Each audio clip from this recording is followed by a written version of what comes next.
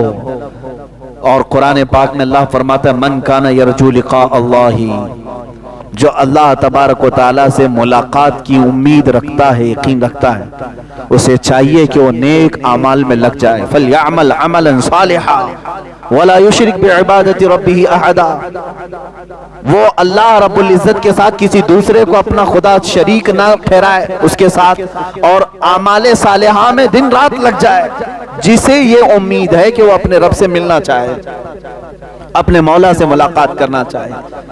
میرے عزیزو، اس آیت کا پورا خلاصہ میں یہ بتا رہا ہوں کہ دنیا میں اگر کچھ مانگو تو آخرت کی طویل زندگی میں اللہ کی رضا مانگو، اللہ کی رضا مانگو۔ ایک بزرگ ہیں حضرت امام حسن بصری رضی اللہ تعالیٰ، بڑی پتے کی بات ہے، اور ایک روایت حضرت رابعہ بصریہ رضی اللہ تعالیٰ عنہ ملتی ہے۔ ایک صاحب آئے اور ان سے کہا کہ ہمارے لیے دعا کر دیں، غالباً حضرت رابعہ سے کہا کیا دعا کروں؟ انہوں نے کہا کہ دعا کر دیں اللہ مجھ سے راضی ہو جائے۔ ابھی میں نے کہا نا دعا تو یہی کرنا چاہیے، اللہ مجھ سے راضی ہو جائے۔ تو بھڑک گئی، کہا یہ دعا کروا رہے ہو مجھ سے اللہ تجھ سے راضی ہو جائے؟ میں دعا تو کروں گی لیکن پہلے یہ بتا کیا تو بھی اللہ سے راضی ہے؟ کیا تو بھی اللہ سے راضی ہے؟ تو وہ ڈر گئے، انہوں نے کہا کہ ماں بھلا بندہ بھی کوئی اللہ سے ناراض ہوتا ہے؟ کون ہے وہ؟ کس کی مجال ہے، کس کی جرت ہے کہ وہ اللہ سے ناراض ہے؟ انہوں نے کہا لاکھوں بندے ہیں۔ کہا کیسے؟ کہا یہ ناراضگی کی علامت نہیں ہے کہ جب وہ موسم گرمی کا دیتا ہے تو کہتے ہائے کیسی گرمی ہے، برداشت سے باہر ہو گئی، جبکہ وہ مولا کہہ رہا ہے میں کسی کو اس کی طاقت سے زیادہ کوئی چیز ڈالتا نہیں۔ اگر تم اس کی یہ تمام قدرت سے راضی ہوتے تو اس کے موسموں کی شکایت نہیں کرتے۔ ایک بزرگ چلتے پھرتے راستے میں انہوں نے صرف اتنا کہہ دیا تھا، بارش آ رہی تھی، ارے یہ کیسے بے موسم کی بارش آئی؟ کبھی ہوتا ہے گرمیوں کے دنوں میں بارش آئی، غیب سے انہیں ندا آئی کہ اے بندے کیا اب تو فیصلہ کرے گا کہ بارش کب ہونا چاہیے اور کب نہیں ہونا چاہیے؟ وہ اتنا روئے کہ تقریباً 40 سال تک انہوں نے اپنا چہرہ آسمان کی طرف نہیں کیا۔ حقیقت میں میرے عزیزو آج اللہ کی رضا ہم چاہ تو رہے ہیں، لیکن کبھی ہم نے یہ سوچا میں بھی اس کے ہر چیز سے راضی ہوں؟ وہ بندہ راضی ہے جو اس کی دی ہوئے انعامات پر بھی خوش ہے اور اس کے دی ہوئے مصیبتوں پر بھی خوش ہے۔ لیکن یہاں ہوتا نہیں ہے، بندہ مصیبتوں پر ناشکری کرتا ہے اور انعامات پر اسے بھول جاتا ہے۔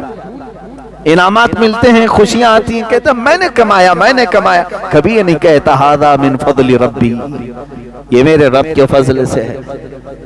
عزیزان گرامی، اللہ کی رضا مانگو لیکن خود کو پہلے اللہ سے راضی کرو، یعنی اپنے آپ کے دل کو بھی راضی کرو کہ جو کچھ بھی دنیا میں ہوگا وہ میرے مولا کی مرضی سے ہوگا۔